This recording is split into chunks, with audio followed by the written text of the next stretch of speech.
It's your boy Matt, unfortunately coming back to you today to talk about military stuff again. This is an area which I try to avoid talking about because I'm unfortunately a minor expert in it, enough that what I say gets listened to by people in the industries and they copy my advice sometimes. But this is something which we're going to have to get them to copy. At the moment, Australia is engaged in what's called hybrid warfare. Now, hybrid warfare is not traditional warfare. In traditional warfare, well, we'll use the term conventional. We have two large armies, they face off against each other. There's a declaration of war, and we've got all of this legal process in place for how we deal with it. War is a quite bureaucratic government endeavour. It's very the same way anything done by the government is a bureaucratic process. Not just because governments are bureaucratic, the nature of war is bureaucratic. There's agreements, there's all these rules and shit. And whilst it's not straightforward, it's a process and we know we're at war. At the moment, we're in hybrid warfare. This is where we have attacks, which are cyber attacks. We have hacks, we have propaganda. We have people trying to achieve strategic aims which benefit their party without going all the way to warfare. Because what happens now, or this at least was the idea before the United States invaded Venezuela and then they fucked everything up, was that there was meant to be so much diplomatic pressure, and it's going to have such long-term consequences for you if you begin a war, that it's not worth starting that process. Right? If you start a war, it means from that point onwards, your nation is illegitimate and it's not going to serve you well towards the end of it. What's now happened is that we're in a hybrid warfare situation, mainly with a certain large power player in the region, and because of this, we now have all of these assets which would, in a conventional warfare environment, be used for fucking warfare, being used to control us. So, why is this taking place? Propaganda. So, China has control of their state media. They have this amazing thing called the Great Fireproof Wall. It's a play on the phrase China's Great Chinese Wall. They're really good at censorship there. They control the media, and because of that, there's an asymmetric advantage they have over us. In Australia, the warfare team, and that warfare team is not us, they are a government department, and they're not just one government department. I'm using them as a way of describing to the Australian people that it's not us who are engaged in this warfare, it's these people, and it's their mission, their conceptualization of the problem, and their agenda that we need to worry about. Not because we don't want to stop foreign interference, it's because these people are planning to try and win a war, and we have no reason to believe that that their values and ideology align with our values and ideology.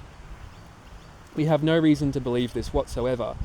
Why on earth would we assume that the people who work for what is a very hierarchical, very often quite insular, conservative community are going to have the best interests, a quite nationalistic one, are going to have the best interests of all Australians at heart and are committed to our values? They're a different people group. They want different shit to the rest of the population.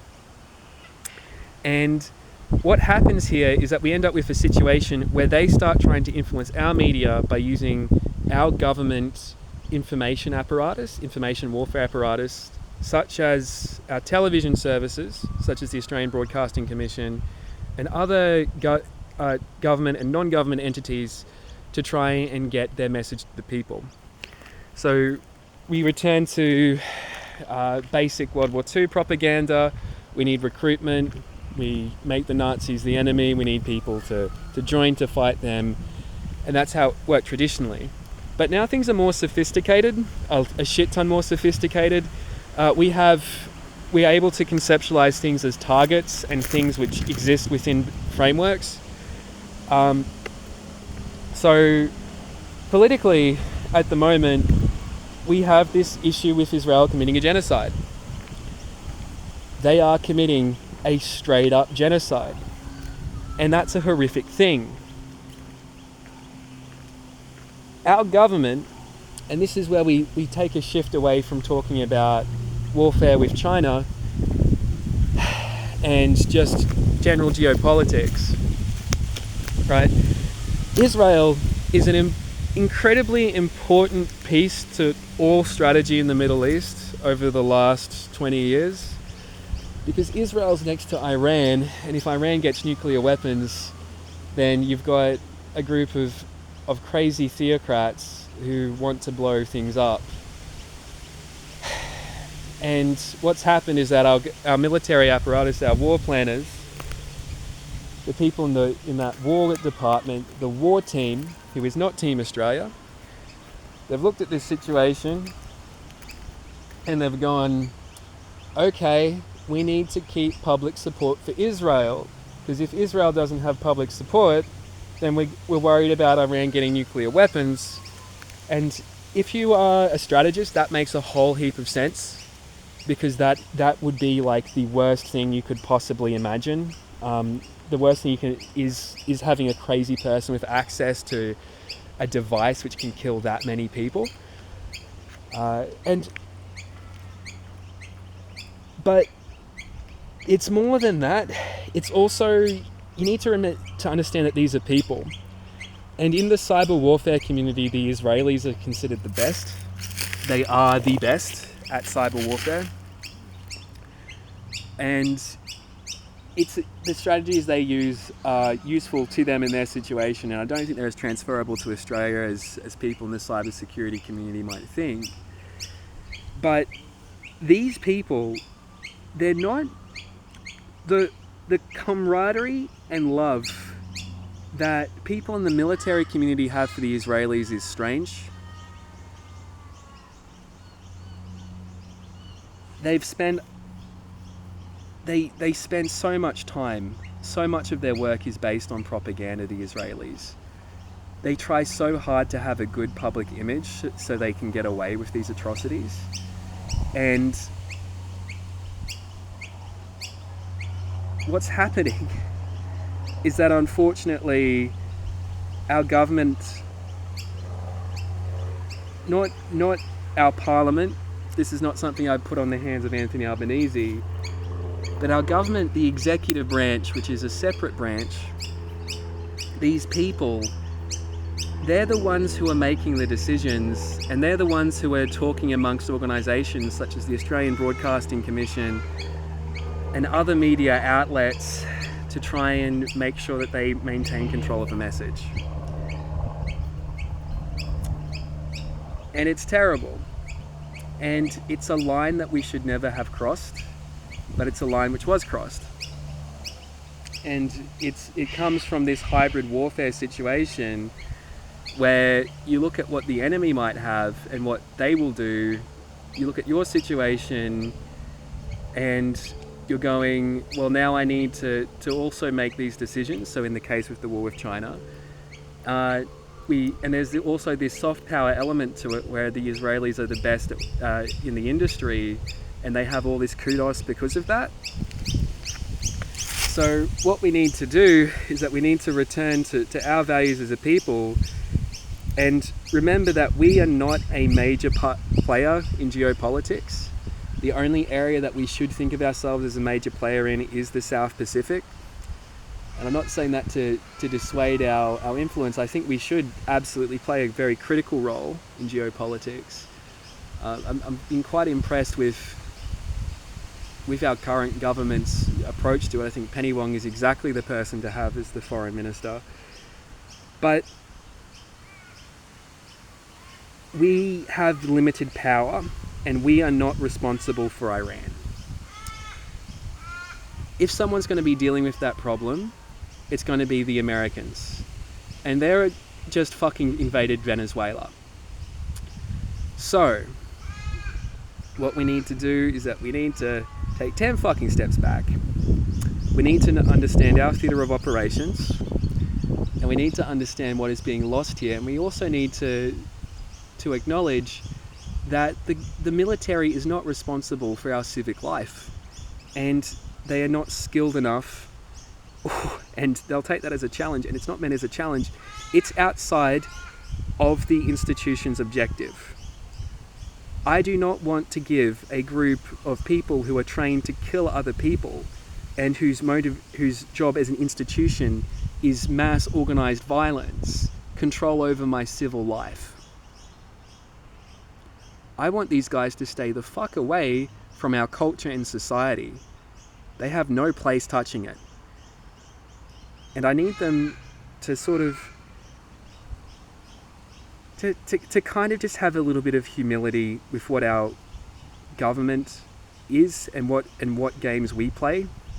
And that's not at all to make us a passive people.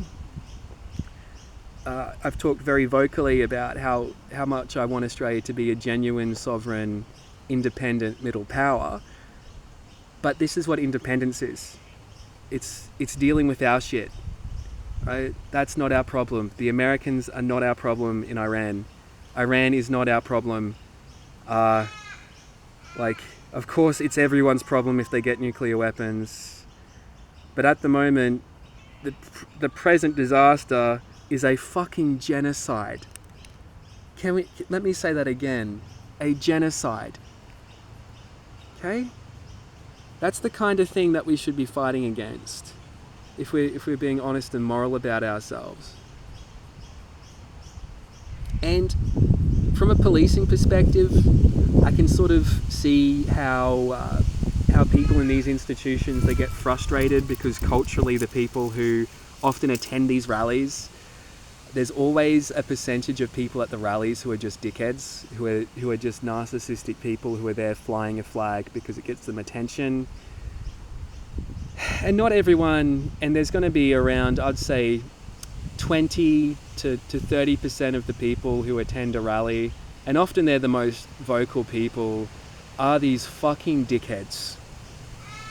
And I think that gets used as a scapegoat against these movements, and allows these people in these situations, in these who are war planners who come from these more conservative orientations,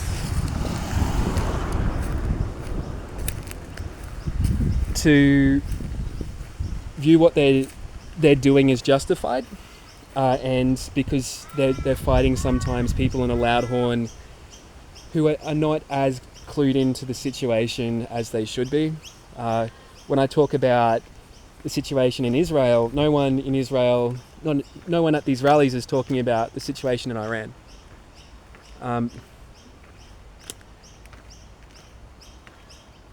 But that's why I'm trying to communicate.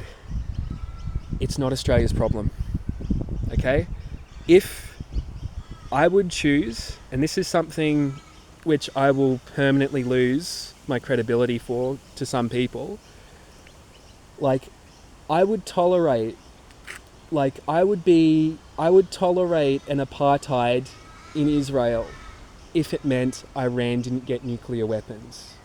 I will not tolerate a fucking genocide in Israel and having our civil liberties in Australia curtailed so fucking far, and have us become a cruel imitation of the people that somehow we are meant to be better than, and that we're defending in the conservative narrative, which I do not agree with, our way of life, and becoming a worse version of them, so that we can continue to subscribe to an outdated form of foreign policy which is not as current following the deterioration of the United States, however, is still viable. We need to fucking worry about Iran getting nuclear weapons.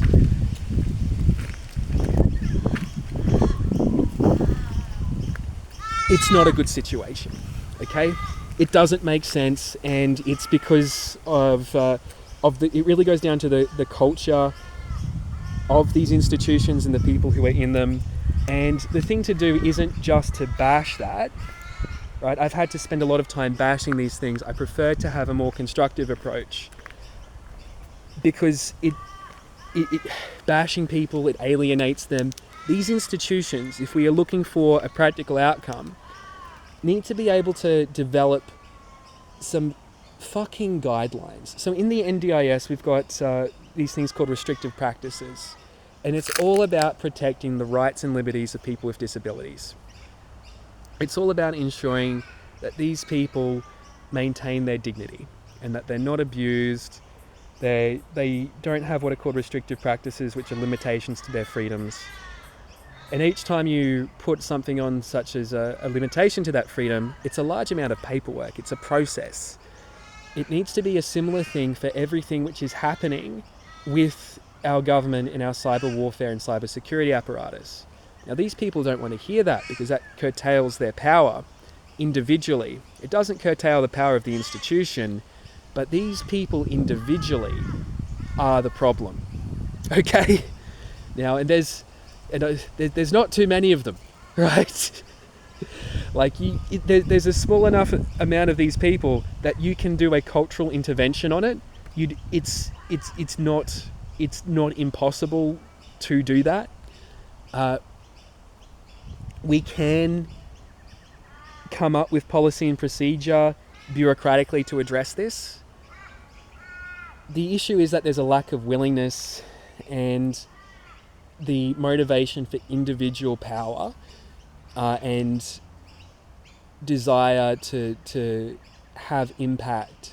That's the best way to put it, is too much for these cybersecurity people. And because of that, we do not have the appropriate regulation in the cyber warfare space. We have all these curtailings of our freedoms. We have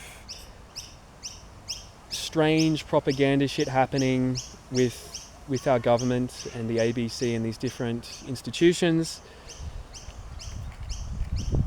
It's a long existing relationship. This is an approach which is being tested in wargaming quite often these days. So people will sit down at a table with dice and they'll play a war game. And what they'll do now with war games is that they'll be like, hey, what other government assets do we have which are on the board, which aren't just these aircraft, these vehicles, these military assets? And they'll go, well, we've got a strong production base in our country.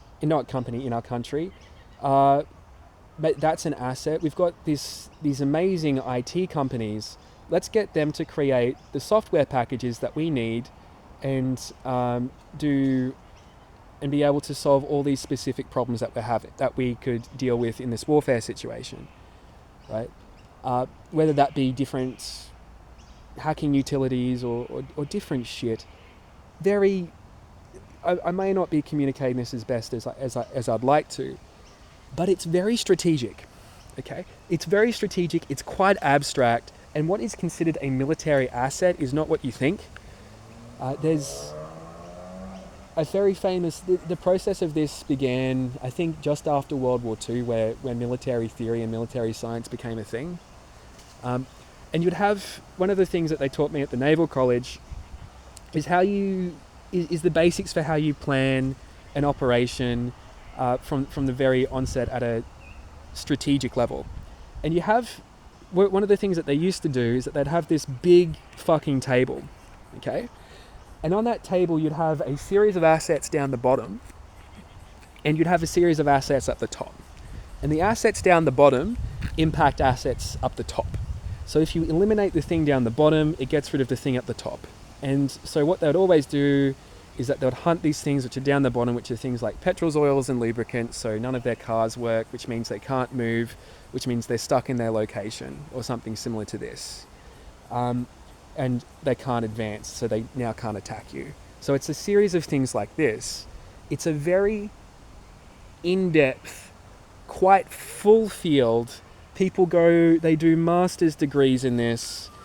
They spend a large amount of time thinking of how they can use assets which are not traditionally thought of as military assets in that conventional warfare environment.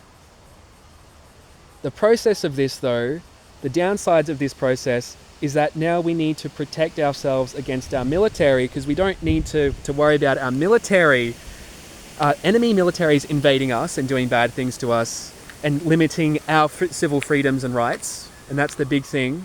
It's freedom. That's what we fight for. At least that's what the Americans do. We've had so much of their propaganda, it's flowed into us. Yeah, that involuntary freedom. But we have this, we have to defend ourselves from our military now because of this creep. And that's the problem. It's the enemy within is the fucking military. And we need to begin building the policy, procedure, and things within that now before more terrible things happen. So all of the legislation that we have in the NDIS, it came about because for decades, hundreds of years, disabled people and people with mental health issues have been horrifically abused, terribly abused.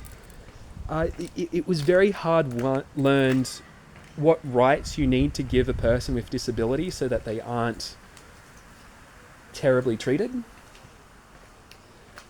What we need to do with the military, particularly our information warfare apparatus, is that we need to start nailing out some guidelines, saying what's allowed, what's not allowed, and conducting cultural interventions so that we don't have further atrocities committed by the Australian Signals Directorate and Australian Army. I'm a very famous example of a misuse of government assets to abuse and bully a person, really just because he was better at a group of people at their fucking hobby martial art. Okay, and I've had to unfortunately become an expert in a whole lot of different things to be able to deal with these people. And it seems to be that I may have to continue to provide positive behaviour support to our military and intelligence apparatus. I'm pissed off about it. I kind of just want to go home. I kind of just want to do my social science stuff and have these people fuck off. But I'm still dealing with their crap to this day. Fuck me.